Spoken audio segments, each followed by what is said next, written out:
Let's review some of the pull priorities in free fall. First, pull at the planned altitude or above. If you don't know your altitude, pull. If you're out of control for more than 5 seconds, pull. Or if you're just uncomfortable, you can pull and deploy your parachute. If you have the altitude, you're in control, and you're relaxed, you can continue the free fall until you reach the planned deployment altitude.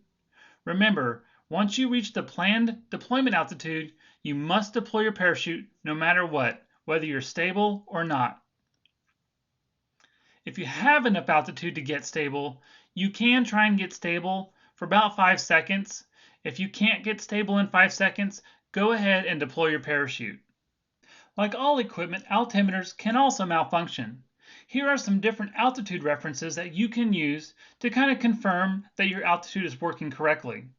When you're climbing in the airplane, you can check the ground and try and get a visual memory picture of what the ground looks like at different key altitudes.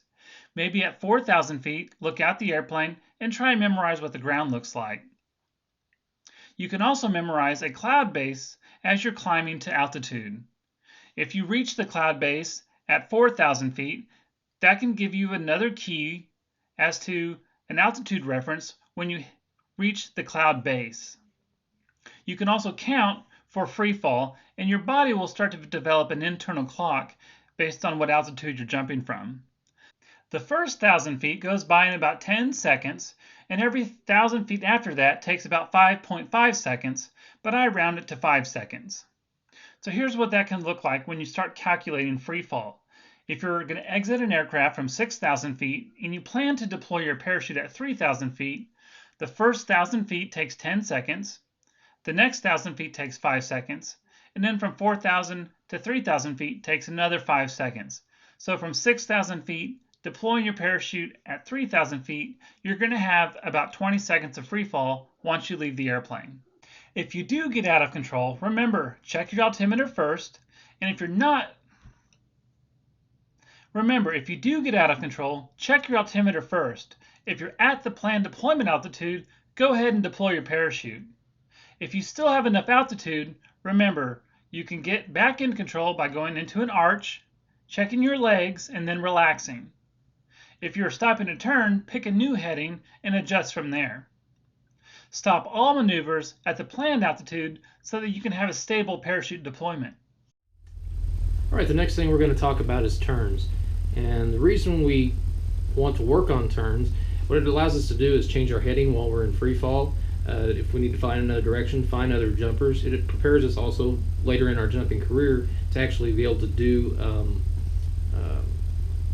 formations with other jumpers. So that's basically what we're going to talk about is how to do turns, how to stop turns, and the easiest way to do that. Okay, what we're going to talk about right now, as we're demonstrate to you, is how to do a turn.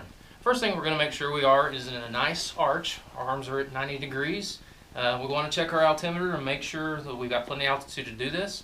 Next thing we're going to do is pick a heading. It can be anything on the horizon, but most likely in this circumstance, it's going to be your instructor.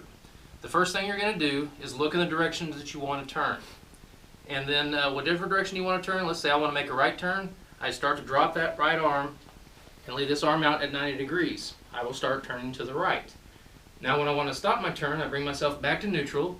Now I may still be in a little bit of a turn, so I can use that other arm just to kind of counter that and get that turn to stop. Now depending how far you bring that arm down depends on how fast that turn is going to be. So just starting out, we want to make sure that we start out at a slight dropping of our arm, and then as we realize that we can turn a little faster, we can bring it down a little further.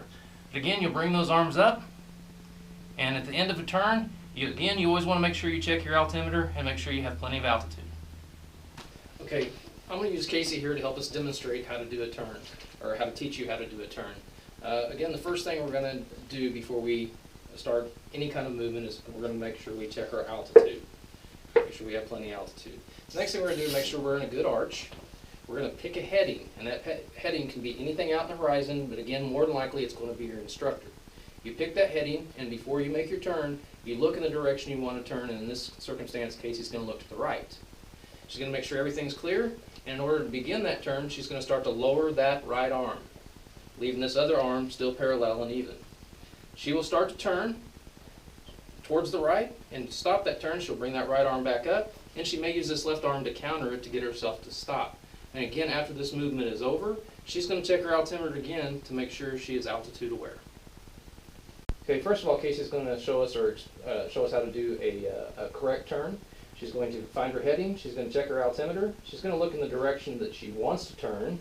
She's going to start that turn, and when she's ready to finish that turn, she'll bring that back arm to neutral, counter it a little bit, check her altimeter again to make sure she has plenty of altitude.